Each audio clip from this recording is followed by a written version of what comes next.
ನಮಸ್ಕಾರ ಸ್ನೇಹಿತರೆ, ನಾವು ಬಂದಿದ್ದೀವಿ ಇವಾಗ ಬಸ್ತಿಪುರದ ನಮ್ಮ ಇಟ್ಕೆ ಫ್ಯಾಕ್ಟ್ರಿ. ಒಬ್ರು ನಮ್ಮ ಸ್ನೇಹಿತರಾದ ಅನೀಸ್ ರವರು ನಮಗೆ ಕರೆ ಮಾಡಿದ್ರು. ಒಂದು ಹಾವು ಬಂದಿದೆ ಅಂತ. ವಿಷಕರಿನ ಇಲ್ದಿರೋದ ಯಾವುದಂತ ನೋಡೋಣ ಬನ್ನಿ. ಹಂಗೆ ನಮ್ಮ ವಿಡಿಯೋ ನೋಡ್ತಾ ಇದೀವಿ.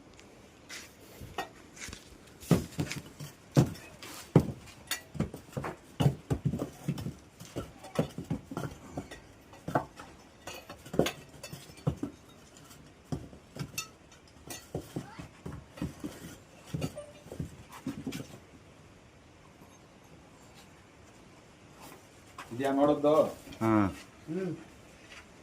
ಇದು ಯಾರು ನೀರಾವು ಅಂತ ಹೇಳದ್ದು? ಕ್ಯಾರೆವ್.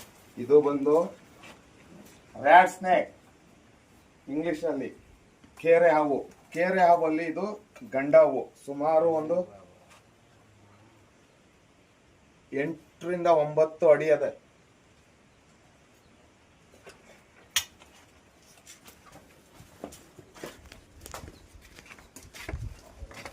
ಬನ್ನಿ ಇವಾಗ ಹೊರಗಡೆ ತಕೋ ಹೋಗೋಣ. ಇಲ್ಲೆಲ್ಲ ಬರೀ ಇಟ್ಕೆ ಅದೆ ನೋಡಿ. ಬೇಜವಾಬ್ದಾರಿಯಾಗಿ ದಯವಿಟ್ಟು ಯಾರು ಕೆಲ್ಸಗಳು ಮಾಡ್ಕೋಬೇಡಿ.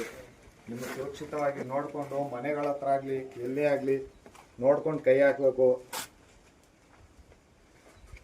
ಹಾಗೆ ನಾವು ಮಾಡುವಂತ ಕೆಲಸನ ದಯವಿಟ್ಟು ಯಾರು ಮಾಡ್ಕೋಬೇಡಿ. ಯಾಕೆ ಪದೇ ಪದೇ ಈ ಮಾತನ್ನ ಹೇಳ್ತೀನಿ ಅಂತಂದ್ರೆ, ಹಾವುಗಳ ಬಗ್ಗೆ ತಿಳ್ಕೊಂಡಿರ್ಬೇಕು. ನೋಡಿ, ಇದ್ರಲ್ಲಿ ಬಾಲದಲ್ಲಿ ವಿಷ ಅಂತಾರೆ, ಅದೆಲ್ಲ ಸುಳ್ಳು. ಬಾಲದಲ್ಲಿ ವಿಷ ಇರಲ್ಲ, ಆಯ್ತಾ?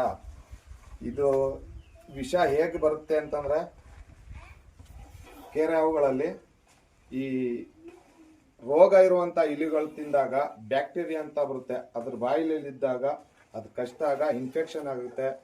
ಅದಕ್ಕೆ ಗೌರ್ಮೆಂಟ್ ಆಸ್ಪತ್ರೆಗಳಲ್ಲಿ ಆಂಟಿಕ್ ವೆನಮ್ ಅಂತ ಇಂಜೆಕ್ಷನ್ ಸಿಗುತ್ತೆ.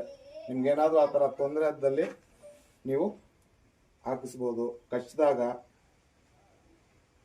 ನೋಡಿ ಎಷ್ಟು ಉಗ್ರೇಸವಾಗದೆ ಇದು ಕೆರೆ ಹಾವು.